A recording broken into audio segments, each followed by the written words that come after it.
Kaixo, dentro del plan singular, en el curso de revitalización comercial y asociativa en entornos vulnerables, queremos darle un empujón al barrio. Un empujón a través de herramientas basadas en tecnologías de código abierto. Queremos crear espacios de encuentro virtuales que faciliten la participación del vecindario y que sirvan a las asociaciones y comerciantes locales como plataformas de difusión de sus actividades y eventos.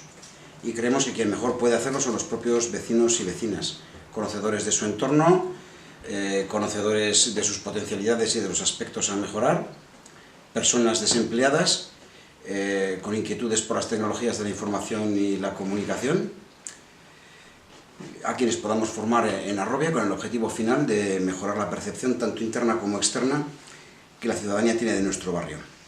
Es por ello que queremos seleccionar un grupo de personas con inquietudes sociales y con ganas por mejorar su entorno vital, que les guste la informática y que quieran comenzar un proceso de aprendizaje con nosotras y con nosotros que servirá para dar un servicio a su comunidad. Así os animamos a participar en este curso y a colaborar con vuestro barrio. Un saludo.